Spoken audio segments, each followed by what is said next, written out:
Talle meeldis Instagramis tantsida, tahtis olla mõjutaja ja jälgis kõiki viimaseid trende. Aga siis postitas Florida naine sotsiaalmeediasse asju koos koertega, mida keegi ei tohiks kunagi näha. Mina olen Anjanette Levy ja see on Crime Fix.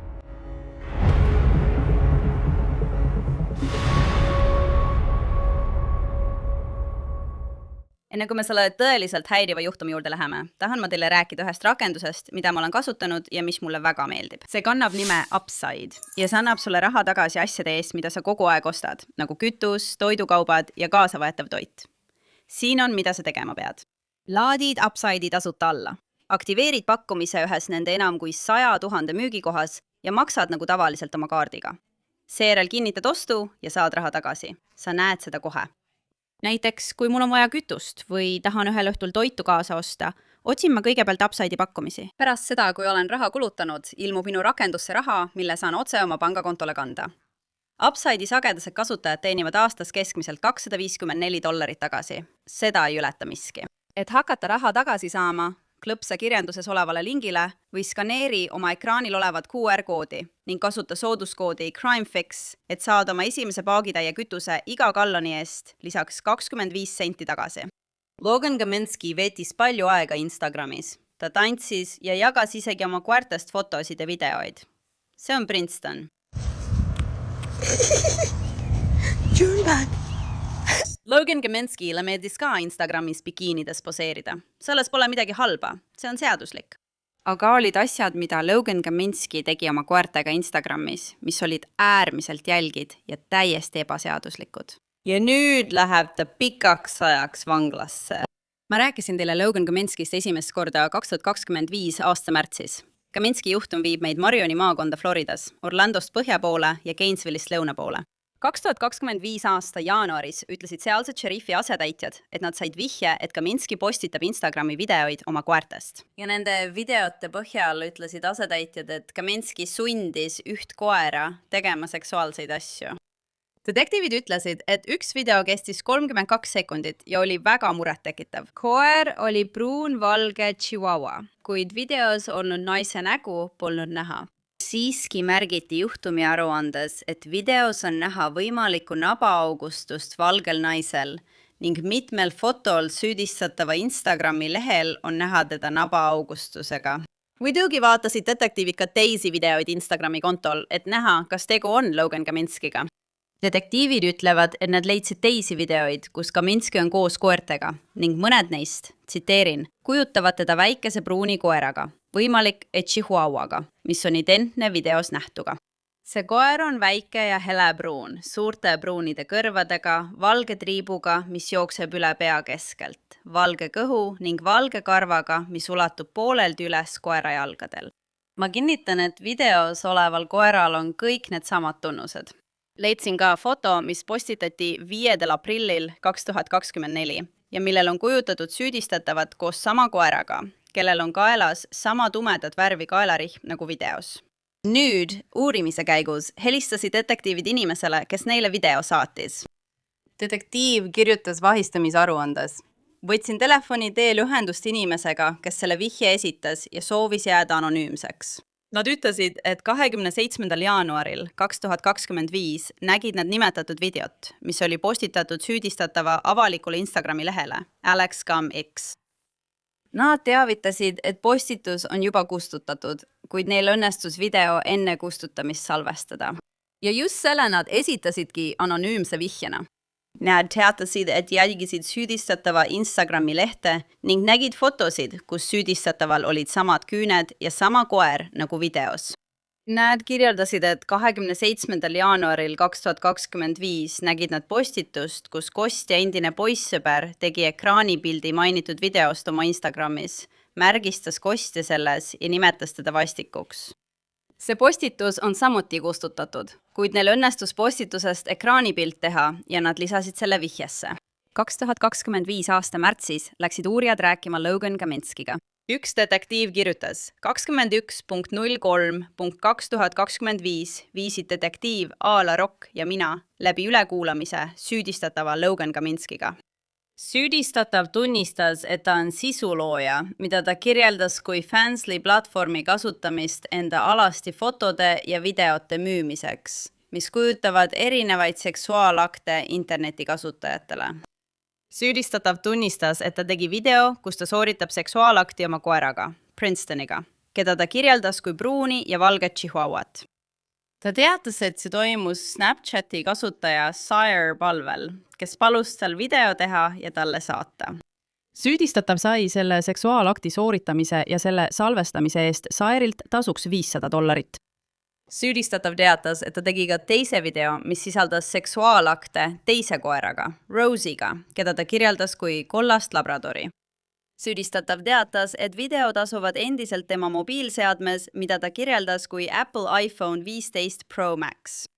Süüdistatav teatas, et videod edastati Snapchati kaudu ning lisas, et tema Snapchati kasutajanimi oli Logan Nickel 77. Kaminskid arreteeriti ja viidi vanglasse.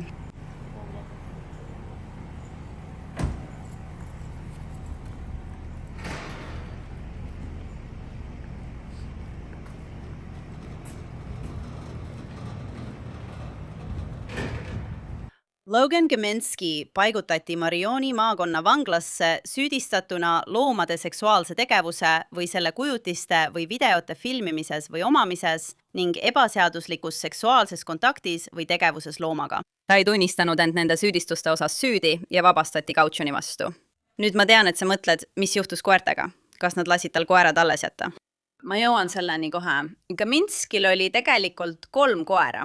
Princeton, Bam ja Juniper. Kaminski juhtum pidi minema kohtusse, kuid siis mõned päevad tagasi muutis ta oma seisukohta süüküsimuses ja tunnistas end süüdi 2 raskes kuriteos. Loomade seksuaalse tegevuse filmimises või selle piltide või videote omamises ning ühes süüdistuses ebaseaduslikus seksuaalses kontaktis või tegevuses loomaga.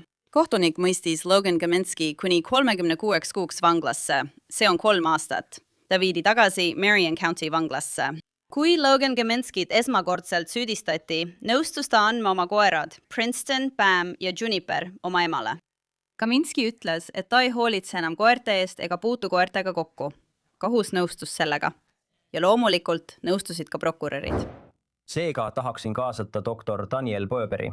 Ta on kohtupsühhiaater. Ja ta töötab samuti Floridas. Dr. Bober, aitäh, et tulite tagasi selle juhtumi üle arutama. Ma tean, et oleme sellest juhtumist varemgi rääkinud. Logan Kaminski on nendele süüdistustele süüdi tunnistanud. Neil oli tema vastu kindel tõendusmaterjal. Neil olid videod. Neil oli ka tema ülestunnistus. Mis te arvate sellest, et ta võib saada kuni 36 kuud vangistust ja sellele järgneb 24 kuud katseaega? Kuula, Anjanette, see on ilmselgelt väga veider ja häiriv juhtum. Ma arvan, et minu küsimus oleks, kas see inimene põeb tõesti tõelist parafiilset häiret. Kas see on keegi, kellel on ebatüüpiline seksuaalne erutuse muster, kus toimub just või selline kuhjumine, taluvuse ja uudsuse otsimine ning lõpuks piiride ületamine? Me näeme seda palju käitumuslike sõltuvuste puhul, kus tekib selline tugevdamistsükkel. Uudsus ja dopamiini vabanemine, tabu ja kasvav erutus ning lõpuks korduv tingimine, mis aset leiab. Või on see midagi palju lihtsamat? On see puhtalt tehinguline? On see lihtsalt seotud rahaga? Aga me teame, et kui inimesed lähevad internetti, on nad väga tihti pidurdamatud. On olemas selline anonüümsuse tunne. Keegi ei saa tegelikult teada, et see olen mina, mis ilmselgelt selles olukorras ei juhtunud. On justkui dissotsiatsioon, kus nad muutuvad oma mõtetest ja emotsioonidest lahti ühendatuks.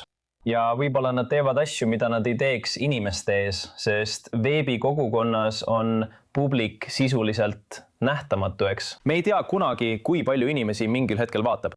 Ja see iseenesest võib olla väga tugevalt motiveeriv, olenemata sellest, kas räägime rahast, tokenitest või laikidest. Ma arvan, et inimesed on palju altimad tegutsema ja piiri ületama internetis, kui nad oleksid siis, kui nad istuksid inimeste ees. Ja muidugi võib see lihtsalt olla keegi, kellel on nartsissistlikud ja antisotsiaalsed jooned. Ja ilmselgelt ei ole ma teda kunagi varem uurinud. Aga sarnastel juhtudel näeme inimesi, kellel on liialdatud enesehinnang, kes rikuvad teiste õigusi kellel puudub kahetsus ja empaatia ning kes on altimad selliseid asju tegema. Seega on tõesti raske teada, mis toimub ainult selle ühe hetktõmmise põhjal. Ja tead, tal võib väga hästi olla arengutrauma taust, kus ta puutus noores eas kokku väga seksualiseeritud sisuga ja tema piire rikuti juba noorena. On väga raske teada, aga juhtudel või patsientidel, keda olen ravinud, kipuvad need olema sarnased lood, mida olen näinud. Tead, ta on mõjutaja või ma nimetaksin teda pigem mõjutajaks pürgijaks, sest ta tahtis internetis olemisega raha teenida. Ja Tatal on ilmselt tõesti natuke nartsissistlikke jooni. Ta poseerib bikiinides internetis või vähemalt varem tegi seda. Ja selleks peab olema teatud tase, mingit julgust, et seda teha. Aga see, mida ta on nüüd tunnistanud teinud olevat, on päris, ma mõtlen, see on lihtsalt täiesti vastik. Nad ütlesid, et ta sundis koera neid asju tegema. Ja ta tunnistas, et tegi seda. Ja ta ütles, et tead, ta sai selle eest raha sellelt mehelt Sire, et seda teha. Aga see tekitab minus küsimuse, sest tundub, et ta postitas selle Instagrami. Võib-olla oli see viga, võib-olla ta ei teinud seda meelega ja keegi tegi sellest ekraanipildi. Kui mitu korda ta võis seda veel teha ja raha eest ning vahele ei jäänud? Ja see ongi minu jaoks siin see lahtine küsimus. Ma endan, et politsei oleks seda uurinud, aga võib-olla mitte, kui neil polnud selle kohta tõendeid, sest tundub, et keegi nägi seda, tegi ekraanipildi ja teatas siis politseile. Fakt, et seal on olemas publik, kes saab seksuaalset rahuldust sellest äärmiselt häirivast sisust, on minu jaoks samuti väga murettekitav. See on väga murettekitav. Tal oli 3 koera ja need võeti temalt ära. Jumal tänatud. Tundub, et tema ema võttis koerad enda juurde. Ja talle öeldi kohtu poolt juba siis, kui see kõik algas, et tal oli kohtuistung ja tal ei tohi olla mingit kontakti koertega. Ta ei tohi koeri omada. Karistuse osana öeldi talle, et ei tohi olla koeri, sa ei tohi loomi pidada. Ja see on hea asi. See paneb mind mõtlema, kas nad usuvad, et see polnud lihtsalt ühekordne asi, vaid et see ongi tema käitumisviis. Ta tõesti teenis raha sellel teisel lehel, sellel Fanslil või mis iganes, kus ta filmis asju, sisu koos koertega. Ja võib-olla teenis ka niimoodi raha. Ja ta ei postitanud lihtsalt asju Instagrami ja sellele Fansli lehele, tehes mida iganes, mis oleks seaduslik. Sest tal oli 3 koera ja ta postitas endast koos koertega fotosid ja videoid. Ma ei tea, mis sina arvad? Ma mõtlen, sina oled siin psühhiaater. Kas sa arvad, et see polnud tal ilmselt ainult ühekordne asi? Kõige põletavam küsimus minu jaoks oleks, kui ma temaga maha istuksin ja räägiksin, kas see oli midagi, mida sa tegid ainult raha pärast, sest sa teadsid, et selle jaoks on olemas publik. Või on see midagi, millest sa ise rahuldust saad? Tead, ilmselgelt on igasuguseid pornograafilisi saite, kus inimesed mängivad teiste jaoks teatud fantaasiaid läbi ja nad teevad seda puhtalt tehinguliselt, nad teevad seda raha pärast. Tead, nad lähevad kaamera eest ära ja püüavad elada pealtnäha normaalset elu või hoida see oma ülejäänud elust lahus, aga nad ise ei saa sellest rahuldust. See ongi tegelikult see, mida ma temalt teada tahaksin. Kas see on midagi, mis talle isiklikult rahuldust pakub või teed ta seda ainult raha pärast? Seda tahaksin ma teada. Aga minu jaoks on asi selles, et seda tehakse ainult raha pärast. Ma mõtlen, see pole ju nii, et sa lihtsalt poseerid internetis ainult raha pärast. Selles vandetunnistuses kirjeldati, kuidas see naine sundis koera tegema talle vööst allpool asju. See on nii vastik. See on isegi rohkem kui vastik. Ma tean, et sul on koer. Mul on ka koer. Ma mõtlen, et on teatud asju, mida inimesed teevad raha pärast. aga siin räägitakse sellest, et julgustatakse ja isegi sunnitakse koera tegema sulle teatud asju raha eest. See on juba täiesti teine tase. Ma olen nõus. Kuule, see tuletab mulle meelde mõningaid organiseeritud kuritegevuse tegelasi, keda ma olen kohanud.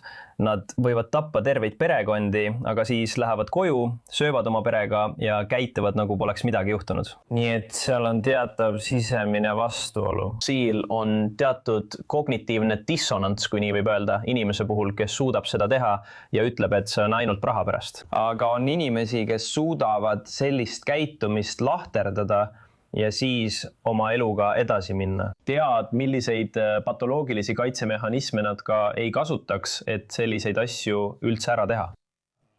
See on erinevate inimeste jaoks väga erinev, aga see on minu jaoks kõige suurem küsimus. Ja ilmselgelt on need teod ise häirivad. Ja sa arvaksid, et keegi suudaks piiri tõmmata umbes nii, et ma teen midagi raha eest, aga seda ma küll kunagi ei teeks. Aga tema jaoks ei paistnud olevat mingeid piire. Ei paistnud olevat mingit lõppu, kus ta peatuks ega ületaks piiri oma enda rahalise kasu nimel.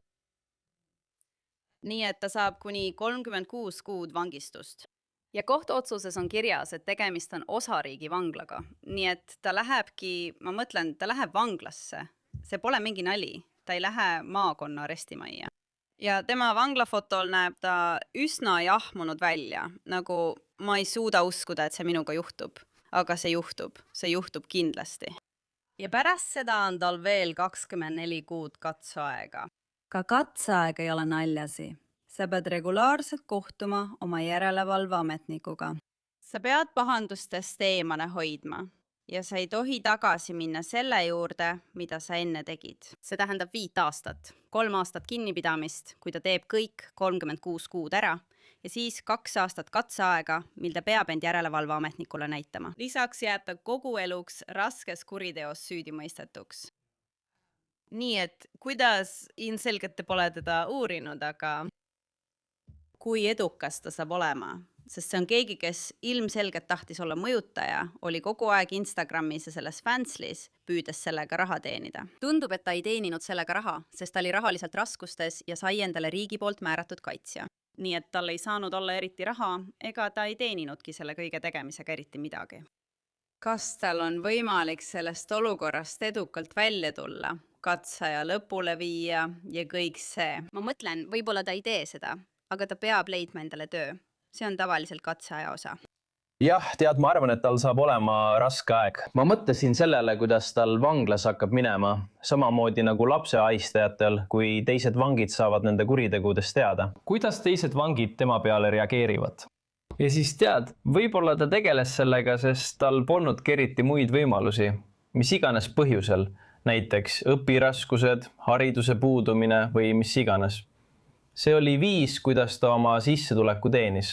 Kuidas ta peaks vanglast välja saama ja siis proovima leida tavalist tööd, kui kõik see on tema kohal. Häbimärgistamine, alandus, häbi. Ma arvan, et tal saab olema raske. Kuidas teised vangid naiste vanglas seda näevad? Inimesed, kes võtavad kaasa oma lemmikkoera, oma chihuahua ja võib-olla ka teised väikesed koerad ja sunnivad neid tegema internetis seksuaalseid asju raha eest. Ma mõtlen, kuidas selliseid inimesi naiste vanglas vaadatakse. No. Ma arvan, et kui mõelda sellele, miks vangid ründavad teisi vange, kes on toime pannud kuritegusid laste vastu, siis arvatakse, et lapsi ei puuduta. Tead, on teatud piirid, millest üle ei astuta, sest lapsed on täiesti süütud. Ja samamoodi on loomad täiesti süütud olendideks. Tuled töölt koju, sul oli kohutav päev, nad tulevad su juurde, kõik, mida nad tahavad, on armastus, lähedus ja hellus. Ja neid ära kasutada, neile haiget teha, neid häbistada ja alandada oma enda rahulolu või rahalise kasu nimel, mul on raske mõelda millelegi hullemale kui see. Huvitav, sa arvad siis, et kui ta naiste vanglasse satub, siis mõned naised, kes on seal ükskõik mille eest, mida nad on teinud või mille eest nad on süüdi mõistetud, vaatavad teda ja ütlevad, sa oled haige. Kuule, ma tean, kuidas ma oma enda koera suhtes tunneneks. Kui mu enda koera oleks kohe auto alla jäämas, hüppaksin ma auto ette, et oma koera kaitsta. Nii et on olemas üsna lojaalseid, kiindunud ja pühendunud koeraomanikke, kes minu arvates on sellest väga-väga häiritud. teate, te tõite varem ühe mõtte välja, doktor Boober. teate, te tahate teada, te mõtlete, kas tal on siin tõesti parafiilia või kas ta tegi seda lihtsalt raha pärast.